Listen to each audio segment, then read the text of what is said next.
The partner of the French president, Valérie Trierweiler, has been admitted to hospital suffering from exhaustion.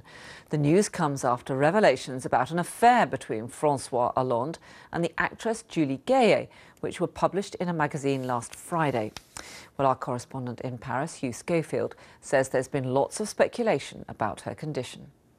What we know now is a statement that from the Elysée, at least from her bit of the Elysée, because I think there are two very different wings in the Elysée at the moment, saying that she has been hospitalised. This emerged about an hour ago in a report on a newspaper website. It said that she'd gone in on Thursday, but that's been corrected by the official statement, which says that she went into hospital on Friday. In other words, after the appearance of these photographs in the magazine Closer, it says, and I'm reading from the statement now, that she went in to take some rest and to undergo some tests.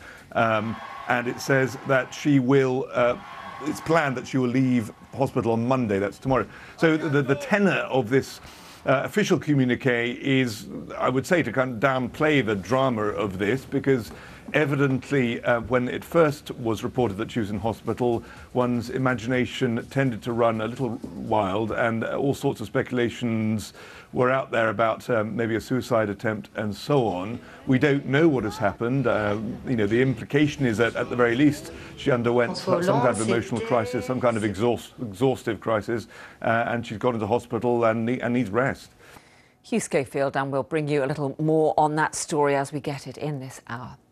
Now, the Deputy Prime Minister has said it is eminently sensible to consider further welfare changes for EU migrants, but warned the Conservatives not to pull up the drawbridge on Europe.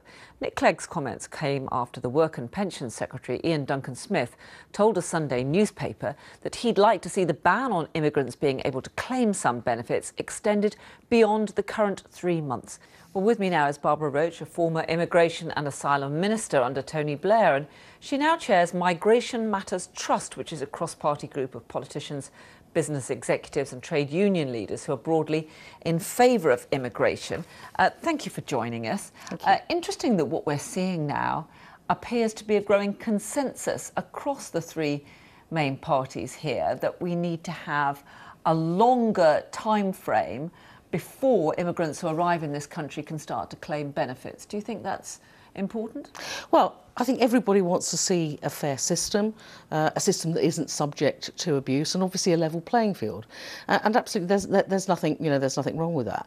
However, I think what there is a danger of is that all the parties are missing the main point, which is this: that on the whole, migrants come to Britain in order to work, and again, on the whole, they really make a great economic contribution, which is absolutely essential to our economy. But people are very concerned about the burden they put not just on jobs, but on public services, on schools and hospitals and so on.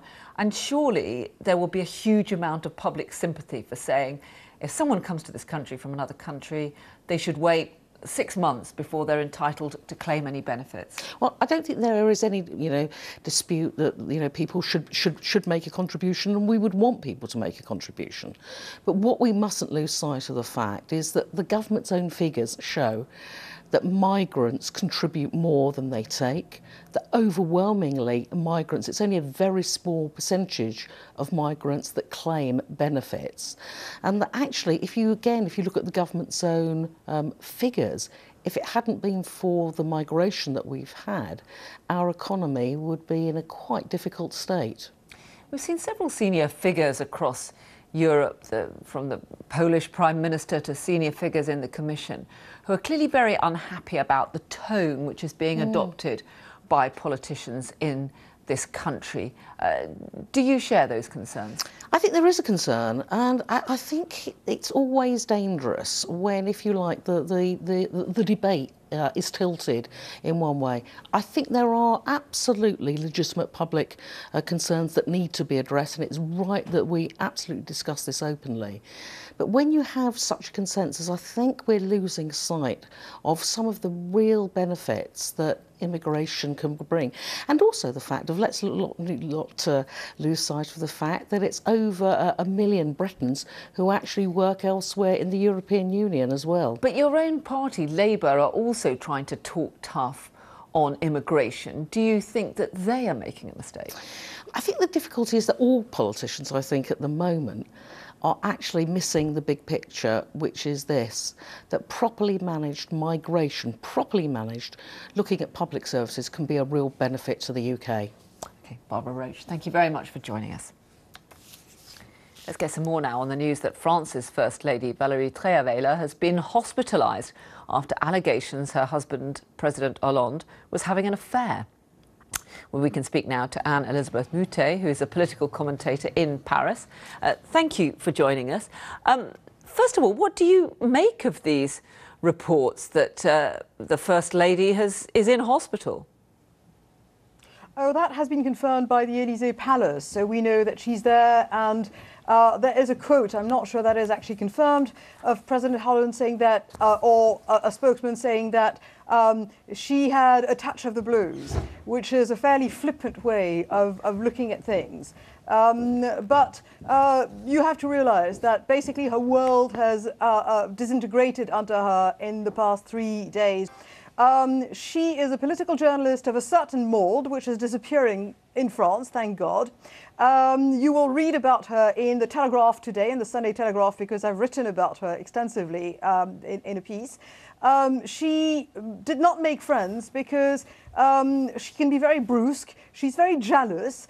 She used to send him text messages if she saw him on television mentioning Ségolène Royal, even though Ségolène Royal actually has a political part. And the French did not take to her. They didn't like the fact that she was not married, which sounds very conservative for a country that's easygoing in matters of the heart. But they also felt that she was not in the right place. So she herself has had to contend with unpopularity. She's had to contend with very biting newspapers and magazine articles about herself. She's had to contend with the spotlight on the way she dressed, for instance, with short dresses in the United Arab Emirates.